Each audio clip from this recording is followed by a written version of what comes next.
Hi, I'm Will Bruin, and I was just recognized as a Seattle Sounders legend. Now I get to do voice reads for the Sounder at Heart podcast network. Here we go. Come on! Hey, O'Shan! Let's go! What a save by Fry! The Seattle Sounders have done it! MLS Cup winners! Here comes Rui Diaz through the middle to crown it for Seattle! And now they truly can start the celebrations. It's the Sounders MLS Cup. Nico Ladero leaves absolutely no doubt! The Sounders rule the region! Seattle Sounders is campeón! It's gone! They're gone! Finally! This feels fucking awesome. This is a tiny dog. Nice work on your little yacht thing. And Portland can't say shit. You know, what was the thought process in terms of who you decided to use and who you didn't? Ever since Sounder at Heart wrote a commentary that we didn't take Overcome seriously.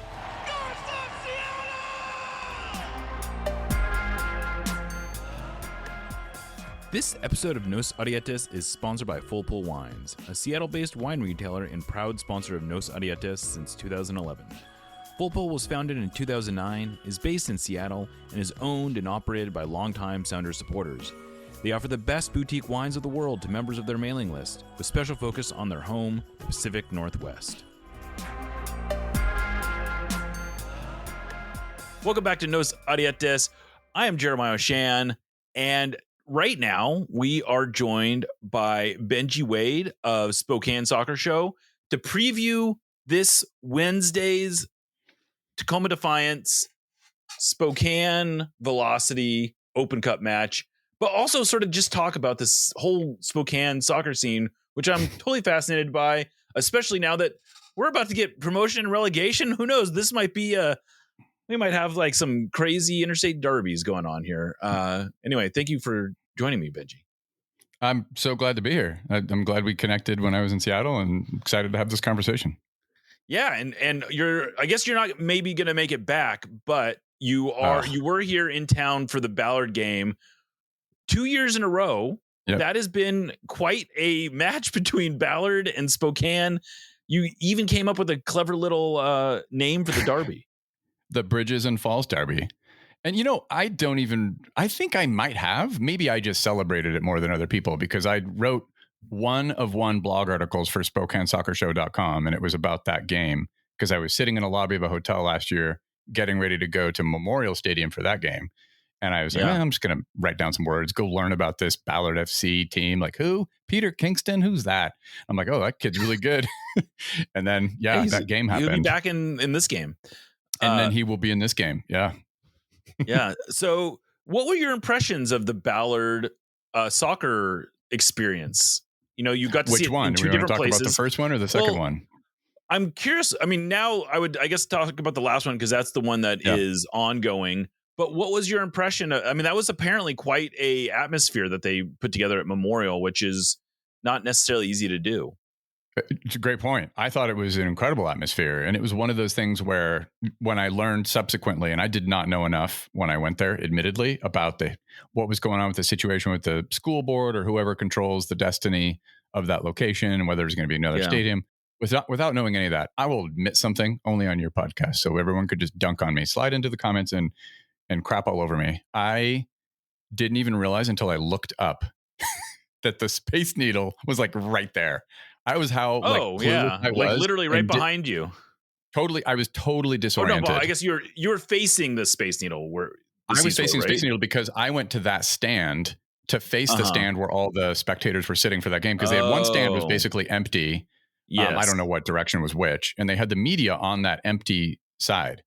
So they did. Okay, I took turns going from hanging out with some friends from Spokane on the side with all the spectators, where I got I'll say hazed by all the Bridgekeeper supporters. And then I went to the other side where the media was and I looked up and I was like, oh my God, the Space Needle is right there. I was disoriented. I'd never been to Memorial Stadium, didn't know any of its history, found all that stuff out later. But that game was super awesome. But I will admit the coziness factor of Interbay at this year's game was really, really something to behold. I mean, I was completely bewitched by that side of things. Like, I wish I had a little 1,000-person stadium that could support like a pre-professional team in my market, because we really don't have anything like that, like. Yeah, I've still never embarrassingly been to a Ballard FC match, but my understanding was there was 1,500 people at this game, which is like the most they've ever had in that stadium. And 500 of those must have been in the beer garden, right? Because they only have 1,000 apparently that the bleachers will hold, but they had a beer garden next to it, so you could stand on the grass. I'm guessing that's where all that spillover traffic. Yeah, there's a beer garden that apparently fits quite a few fans, and so I guess it's where they get their numbers is like, I believe their numbers, but it's like there's not 1,500 seats, that's for sure. There's not, but I do think that beer garden was crazy, and in fact, I think it hurt them. It hurt the bridgekeeper side of things because I'll be honest, I didn't hear anything but like muted expressions out of their supporters as far as chants, as far as there's the people on the hill, the bushwhackers. The bushwhackers, yes, yeah, that's what we call them, really. Yeah, so it was not as unified as far as like the bridgekeeper side of things, and then the supporters like chanting and shitting on Spokane. There wasn't as much of that. By the way, can you cuss on this thing? I don't even know. Yeah, we're okay with that. Don't worry. Okay, just making sure. Yeah, and it was kind of a shame because on the broadcast, also the camera is on the side of the stand where the seats were, so you don't really get a sense of how big that crowd was. But apparently, it was a pretty everyone that was there just raves about it, and it was very crowded, and it was awesome. And of course, so in case people forgot, the way this game went down was it was 0-0 going into overtime, and then Spokane scored very late in overtime, and then almost immediately Ballard came back and scored what seemed to be the equalizer, but it was flagged offside, and that was almost essentially the last play of the game, right? Yeah, it was. Yeah, I think. So Anwar Pelaya's deflected shot, feel really bad for the kid who deflected that goal. Oh my God. And that was minute 120. And I think, there's two things that happened, I believe, after that. I think Ryan Bilichuk's save was maybe a couple minutes before that. It was minute 118. And then the offside goal happened after Anwar Pelaya's deflected goal, though. Yeah. And it was like one of those spiritually onside goals. It was like maybe a head and a shoulder off. It was so tight. Yeah, I mean, certainly from the broadcast, you could not tell definitively whether or not it was on or off, but it was very close, and it was a nice goal. It was a volley, if I remember correctly, like really well worked, headed. Yeah, it was a well taken goal. Anyway, Spokane moves on, and they draw, which we kind of knew this was what it was heading toward. Is the winner was probably going to play the winner of the Tacoma Washington Athletic Club game. Although I would have guessed that it was going to be in Spokane, but I guess the Tacoma Defiance won the draw, and so they're going to be hosting on Wednesday, which should be a really interesting match. These two teams have played before. They played in preseason last year before Spokane was really a team, right? Yeah, they played their last preseason game in the Tri-Cities at a high school stadium with a really terrible pitch. I made fun of the Memorial Stadium pitch. This one was worse. It was like midway cold between the two. It's basically midway between the two cities.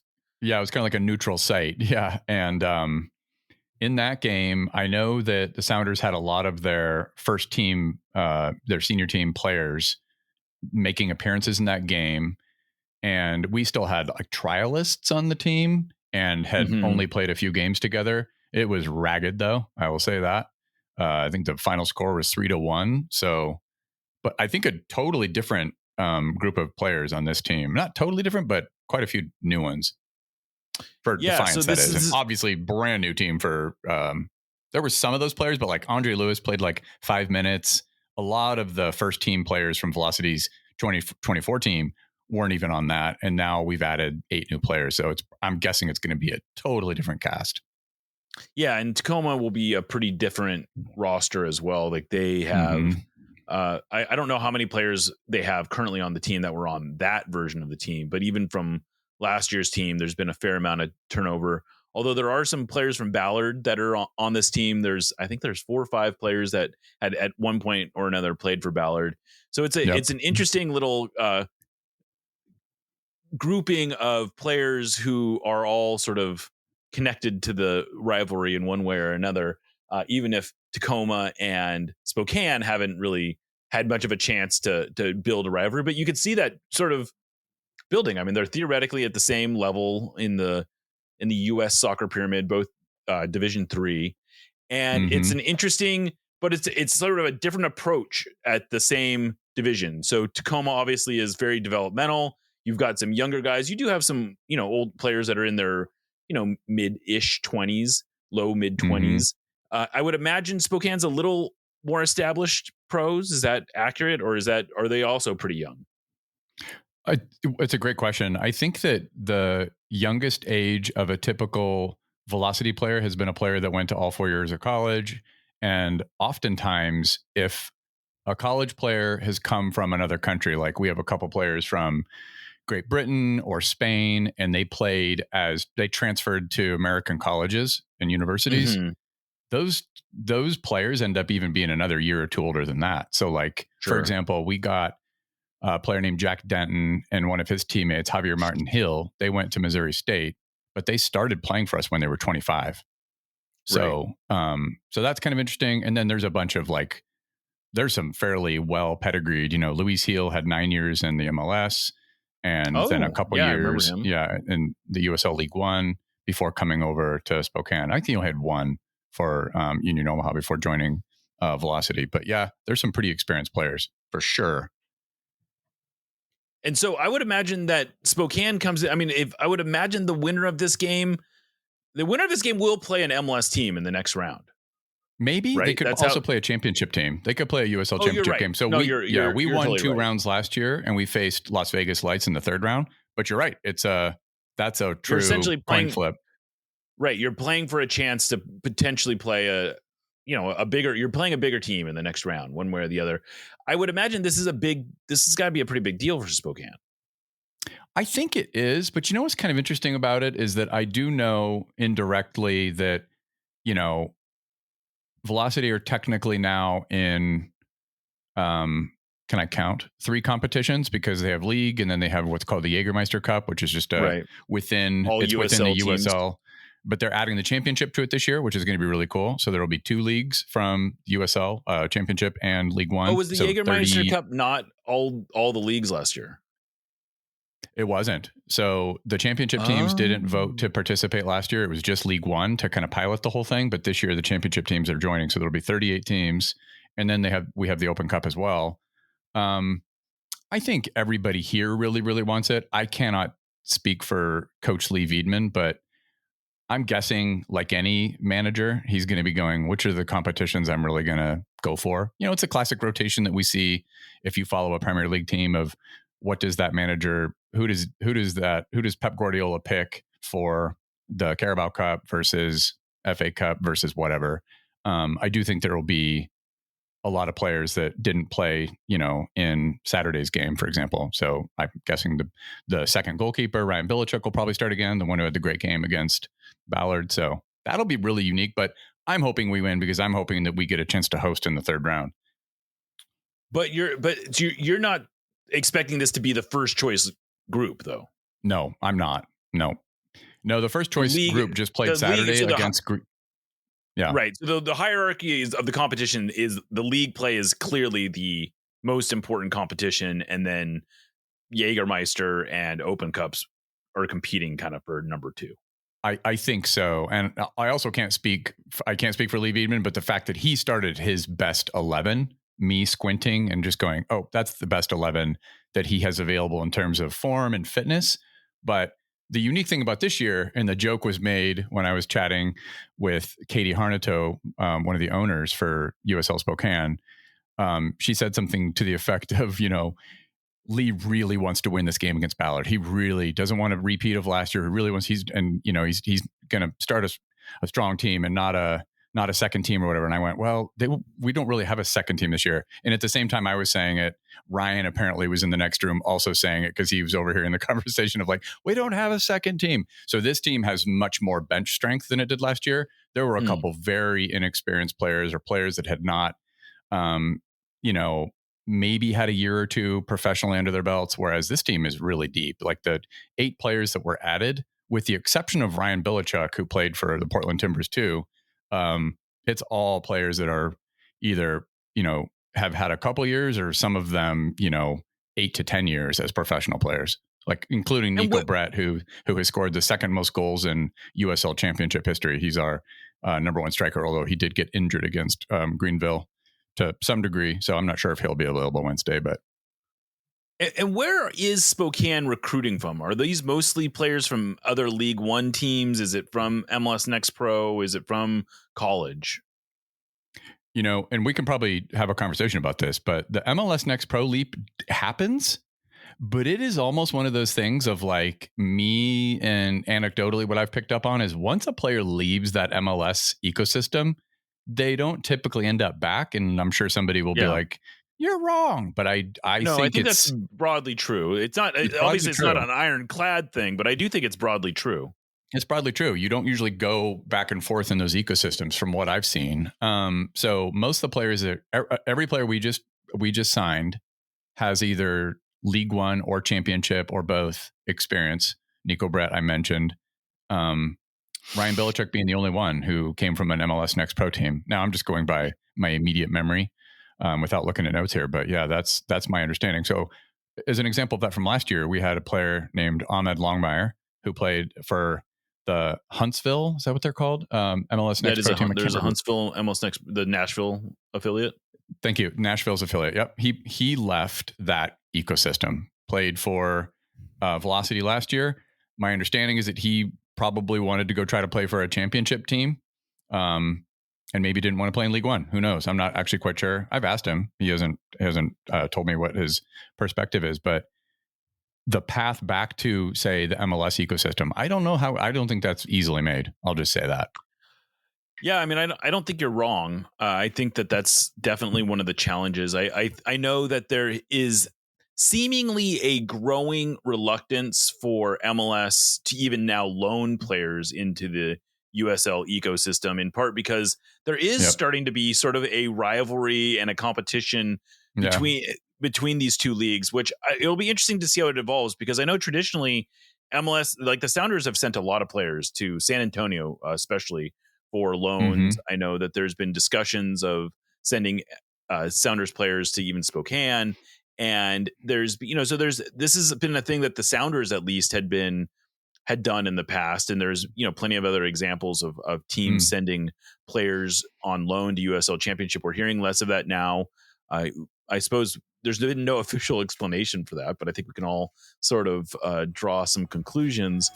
Thank you for listening to the Sounder at Heart podcast network, which now includes Nos Arietes, Lobbing Scorchers, and the Cooler Guild. We've been independent since August of 2023, but need your support to make sure it continues. Although this podcast is free, it's only made possible by your continued support. Memberships start as low as $25 a year, which not only helps make podcasts like this one happen, but also gets you access to everything we produce. If you're able to support us at higher levels, starting at $75 a year, you gain access to a host of other perks, most notably entry into our members-only Discord, where the smartest, funniest, and most engaged commenters share their thoughts and ideas. To find out more, just visit sounderatheart.com and click the subscribe button in the top right corner. Thanks for listening. Nos Arietes, admittedly, is not exactly known for our spicy takes, but that doesn't mean we want our food to be mild. Spice up your life with Haxon Ferments. Handcrafted in Georgetown and made with the best local ingredients from across the Pacific Northwest, they specialize in unique small batch fermented hot sauces and vinegars. Haxon Ferments brings bold flavors and natural fermentation together for something truly special. Whether you're a heat seeker or just looking to elevate your cooking, you'll find something you love at haxonferments.com. That's HAXANFERMENTS.com. And right now, If you use the code Sounder at Heart, that's all one word, at checkout, you will get a free hot sauce with your order. Again, go to hacksandferments.com, use the code Sounder at Heart at checkout for a free hot sauce with your order. Hacks and Ferments is a proud sponsor of the Sounder at Heart podcast network. But that does sort of dovetail into the other subject I wanted to talk to you about, and that is this decision by USL to adopt promotion and relegation and sort of the impact. And I've been spending the better part of the last week and a half or so talking to various stakeholders in this whole thing. I've talked to the owner of Spokane Velocity. I've talked to some officials over at the USL league office. And then I've talked to all the people that run the USL 2 teams that are here locally. And I've gotten a pretty good perspective, or gotten a pretty wide perspective on what this means. And I think there's a lot of excitement, no question about that. There's a lot of anticipation for what this is going to do, what kind of attention it's going to draw. And one of the things I'm really fascinated by is, one of the things Justin Papadakis, who is I'm trying to remember what his exact title is, but I think he's a president, CEO of the USL. Yeah. Yeah, he's a higher up in the USL, and I asked him specifically like how they're going to handle teams like Spokane who inevitably gain promotion and move up through the pyramid. And right now you guys are playing a 5,000 seat stadium, and USL or Division 1 requires teams to be in a 15,000 seat capacity stadium, and that's a big jump. And I would imagine that and he made it sound like there is a plan for teams to sort of elevate, and even if they have to potentially diminish, they sounds like they really want to lean into standing room sort of capacity. But that's there's not 10,000 extra capacity can't be expanded by 10,000 on standing room, obviously. So there's going to have to be some infrastructure changes. And I'm just curious, when you look at this as a possibility, in 2028 is when this is supposed to come online. So theoretically by 2030, if everything were to go perfectly, that Spokane could be playing in Division 1. Is that something that you like? I don't know. You cover this team. You have a sense of the market.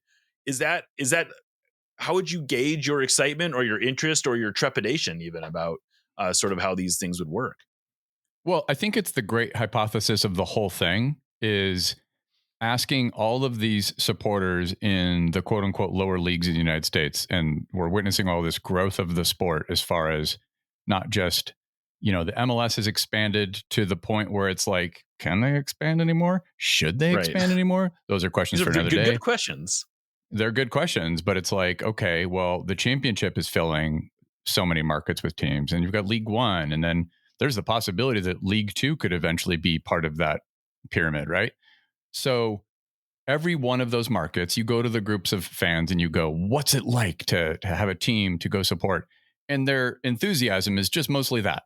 In a nutshell, it's, I think whatever level of soccer, I have massively adjusted my expectations for what I'm going to see as somebody who has paid so much attention to like my favorite team, Newcastle United, who that team plays in the Premier League. So I'm watching the literal pinnacle of athletic ability in the sport of soccer to go, all right, what's it going to look like when I go see a game at one stadium in Spokane in the third tier of soccer, men's soccer in the United States? Okay. So adjusting my expectation for what I see. But a lot of people who like me, and then I'm rubbing elbows with somebody who they don't even know the difference between the Premier League. If they watched Liverpool play tomorrow and they watched Velocity play, yeah, they'd be able to pick out some real obvious things. But for the most part, they're just stoked that they get to watch professional soccer.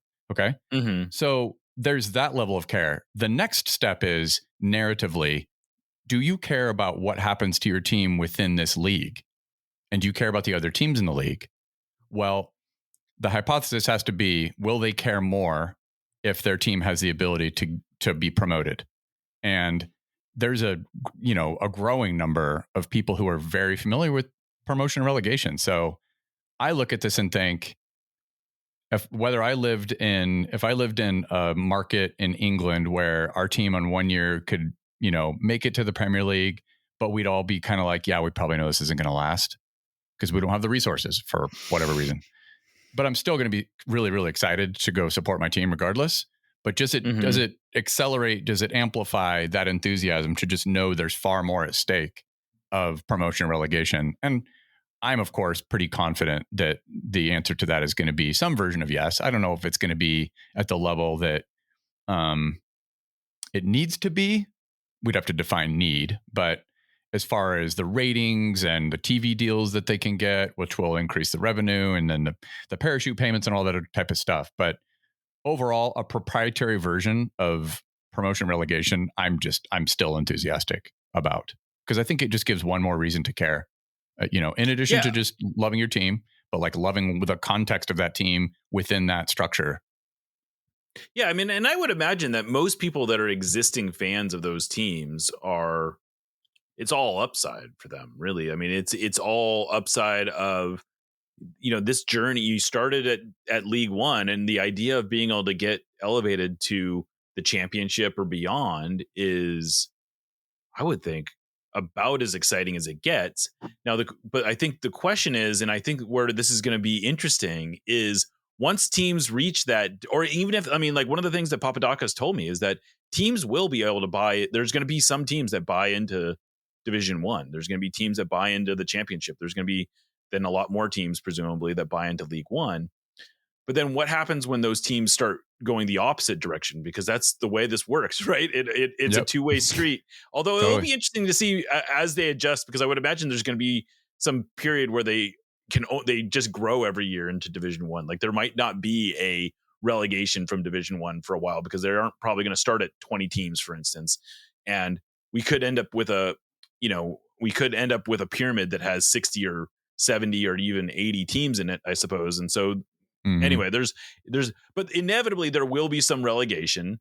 And I'm just very curious how things get handled there, because, for the first time, I've heard Papadakis did say that they're planning some parachute payments, but they're also part of the gamble here is that the potential downside is not so big right now, because it's not like you've got, $500 million, $1 billion invested into these teams. You've got smaller amounts of money. And so the TV money is not enormous yet. The TV money, right. Exactly. Yeah. And so, but it's just I just think it's fascinating the way that they're gonna, if you let's just say Spokane adds 5,000 seats to move up to the championship and potentially into Division One. What happens to those? All of a sudden they're now in a 10,000 seat stadium. If they're back in League One, does that still work? That'll be interesting. That's a really good question. Because you don't want a bunch of situations like, for example, in the Super League, Dallas Trinity currently play at the Cotton Bowl, and they're they're getting 5,000 people to show up, which is really good numbers by USL Super League standards of this brand new league, right? Probably an 80,000 seat stadium. It's like 45, but still, that's a lot of empty seats. So it is. It's a really great question, and there's also this stuff to be worked out with the U.S. Soccer Federation about, are they really going to stick to these pro league standards that don't even make sense when you think about what's happening in Europe? Hoffenheim or Ipswich, or who was a great example is Luton Town had to fix Kenilworth Road, and then they were only in the Premier League for 1 year, and it's like, well, maybe pause those adjustments we were going to make to our stadium, because it doesn't matter. Like, they have this whole 75% thing. It's not all the teams have to have this certain thing. Right. It's supposed to be quote unquote 75%. Did they just allow waivers for a few years? It's like, hey, Spokane, congrats, you made it, but you got to stick around for a few years, and we'll give you those few years to adjust your stadium if you stick around in the Premier League. But if you don't, you'll go back to the championship or below, and good luck. Yeah. So to speak to some of those standards, it's things like net worth of the owners at various levels. It's the size of most of the attention right now has been on the size of the stadiums, but then there's also things like they need to have for the Division One, they need to have teams, at least I think one team in 3 different time zones. And then they have a thing where they have to have 75% of the teams are in a metro. And this is another thing, like what are they calling a metropolitan area? The boundaries. Do they need to be over 1 million people? Is it the media market? Who's defining that? So like, for instance, would Everett be considered part of the Seattle? It probably would be. Would Seattle or Everett be considered part of the Seattle media market for the purposes of this kind of league?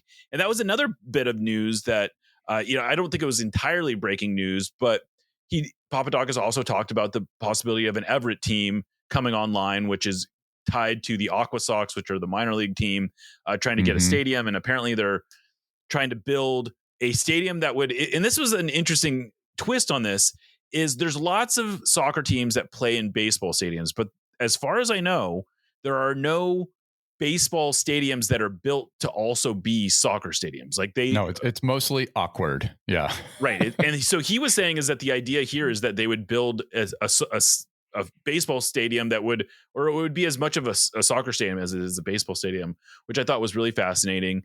And the other thing I'm really interested by just being someone who covers soccer in the Pacific Northwest is that right now, from the period where the Portland Timbers and Vancouver Whitecaps moved from the USL into MLS in 2011, there was no professional soccer at the USL level in the Pacific Northwest at all until Spokane came online. Yep. Or I guess you could say Tacoma was in the USL too, but there wasn't really a dedicated independent team in the USL until Spokane came online. And even now Spokane is basically out in the wilderness in terms of who they're having to play. Like they're all out in the corner of the country. Oh, but it's far worse for the Super League, but that's a topic for another day. Yeah, it's way worse. Yeah, and then in 2026, though, all of a sudden you're going to have Boise, you're going to have Spokane, and you're going to have Eugene, and then potentially Everett coming online relatively quickly after that. And then who knows what happens to all these USL2 teams. A surprising number of them which are saying, no, we want to totally go pro. In case you didn't know, from what the people I've talked to, Olympia says they would like to go pro. West Seattle says they have designs of going pro. Ballard has expressed some interest in going pro, although it's funny because they're probably the closest one to being able to pull it off, but they're also very much, it depends on where into our the stadium pre-professional thing, though. That's what the part I understand is I thought that Ballard was really committed to the pre-professional thing, but they are committed to the pre-professional thing, but they're kind of an interesting case study because all of a sudden their eyes are open to, well, maybe this would make sense for us. And this is the part that's interesting. So Seattle University, UW, that's what I associated immediately with Ballard as like, there's a pipeline of all those players and then probably either Defiance or those players hit this inflection point in their careers where they just go, am I going to try to pursue this professionally? Because I find that fascinating, by the way, just maybe we could put a pin in it. But the decision of a young player to go, do I go from Ballard FC where I still have amateur status because I'm playing at UW or whatever? Am I willing to take that leap into being a professional at MLS Next Pro level or even USL League One or Championship level? Because there's not often a path that we talked about between those two ecosystems. And the money's not great. Like I think that a young person that can go make, $80,000 to $100,000 at some tech company in Seattle, it's really a lot to be like, no, go play professional soccer. Okay. Well, anyways, I can tell you right now that as of yet, there has not been any players who, once they enter the collegiate system, like the Sounders have a ton of academy players, obviously that go to college, and quite a few of them end up going to play for Ballard. And there have been a few that have gone, once they're done with college, they've come back into like Leo Burney is an example of a player who was playing for Ballard last year, and then he signed a homegrown player contract with the Sounders this year. And there's a couple other players who played for Ballard and then got drafted by Tacoma Defiance and now got drafted by the Sounders and are playing for Tacoma Defiance or just came straight to Tacoma Defiance. But there are no players who went pro before they were done with college yet. And that's just not been a pathway. But I'm even talking about once they graduate, like some of those kids that were on the Washington Athletic Club team are guys that were like, probably really, really good at soccer, but not thinking, there were a bunch of former Sounders academy players. Yeah. It's like, am I going to go play for the Defiant or am I going to go play for a USL League One team? That's a big question to ask these players, but it's probably a digression. I was going to key in on the thing you were saying about, because I think what's happening with college athletics is really fascinating. Yeah. That has so much influence of the future of these USL League Two teams, because I could see some of these League Two teams deciding to go up to League One. So what I find fascinating about the current college landscape, and this has so much influence of the future of League Two teams, is it going to remain an amateur sport? there's all this conversation of just basically disbanding entirely college soccer from maybe from existence, or it just becomes an equivalent of like what League Two kind of already is. I'm not optimistic about the future of college soccer in the United States. I think that this, whether it's some pre-professional league or something's going to take that over, in which case all the current League Two teams are asked the existential question, do you want to be part of that pyramid? Yeah. Yeah, I mean, it's going to be interesting to see how USL League Two fits into this whole thing, because I think you have a lot of, it'd be really interesting to see how the USL vets a lot of these ownership groups, because I think my impression is that a lot of these USL 2 teams are sort of coming into this saying, well, we would love to get into this pyramid. And it's, some of them are folks who clearly are not resourced to be running professional teams. Some of them are. And it's going to be just fascinating to see how this evolves. I think it's a really exciting time for American soccer. I'm really excited to see how what happens in the Pacific Northwest, because all of a sudden this feels like it could be sort of ground zero for this experiment.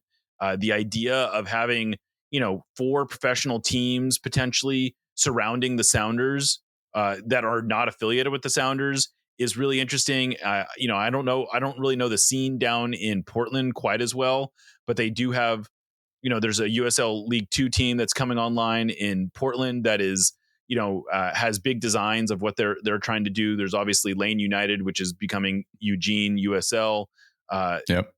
It's just a fascinating scene. The Boise team looks like that's going to be really interesting. That's going to be an amazing derby, I think, for you guys. I would think that you got to be stoked about having Boise. That'll be the derby, I think. Maybe the Everett thing could be interesting, but there's so much more, I think, tension between Eastern Washington and Idaho, even though that's not Northern Idaho. So yeah, I think the Boise one, those cities get compared all the time, Spokane and Boise, whether it's a company or a person trying to decide where they want to live in a quote unquote second market that's not super expensive. They're both compared a lot. But the thing that I want to just like also throw out into the conversation that is going to come up a lot is the comparison to the MLS product. I think there's going to be a lot of questions asked of like, imagine you're a fan of Chicago Fire, and every year your team sucks. Every year there's no change in performance. It's still expensive as hell to go to a game. You see the same crap results you're at the bottom of the table, and that owner can just continue to not care. And I think that's the great questions that start to get asked by a system, even a proprietary one of promotion relegation, fundamentally is like, oh, there's stakes to this. It's hitting different. Yeah. I mean, I think that's good. And I think it is going to be really interesting to see how MLS ends up stacking up and how these things compare, because it is hard to imagine 30 MLS or more MLS teams all being able to, because it's one thing for the Sounders to say, hey, look, we have this, we're winning, we're completing for trophies, we're doing all this kind of stuff, and we're doing it at the highest level. That's one thing. It's a whole nother thing, like you said, for a Chicago Fire or for a lot of these teams that have not competed on a regular basis for any sort of championship. And how do they keep telling their fans, no, this is more important. This is a bigger deal than this is better. Potentially, yeah. This is better than the USL team, which is in maybe the same town, which is maybe not playing at as nice of a stadium, but is probably cheaper. And maybe those players aren't as good, but does it matter if they're not as good if they're winning? And so, I think it lines up some really interesting competitions. I even think Seattle is an interesting market, because if the Sounders are talking about moving their stadium to moving their stadium to Long Acres, which is a suburb, and all of a sudden, if no one's playing in Lumen Field, could you imagine a USL team taking that over? I don't think that's that far fetched. So yeah. They're existential questions. I think of Detroit City. Those supporters are rabid, and even if imagine that a MLS franchise was talked about in going into the Detroit market, I still think that championship team or whatever, if Detroit City makes it to the future Premier Division, I just don't think it's gonna. I even think of a Chicago market, to your point, and if a smaller, scrappy League One team wanted to fire up a club and then see if they can leverage the size of that market to eventually make their run. You know what? We're going to put our couple $1 million in the pot, which compared to an MLS team, it's about what?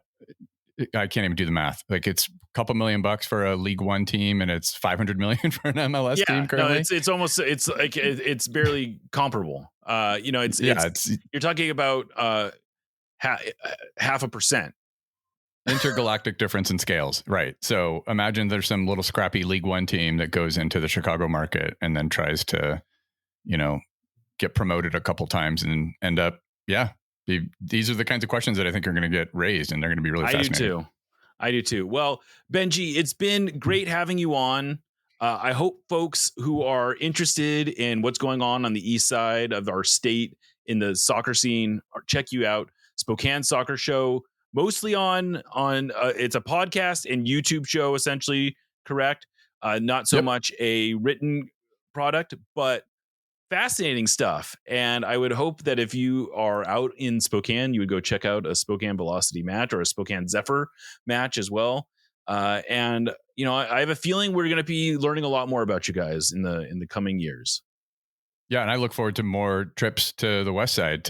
I'm learning so much about that market too. This has all been an education to me. And anybody who wants to follow what I'm doing, I think Instagram is probably the best place to start because I post links to my activities. So it's Instagram, Spokane Soccer Show. Awesome. Well, thank you for joining me, Benji. I am Jeremiah Shan. This is Nos Adietes, part of the Sounder at Heart Podcast Network, and we'll catch you next time.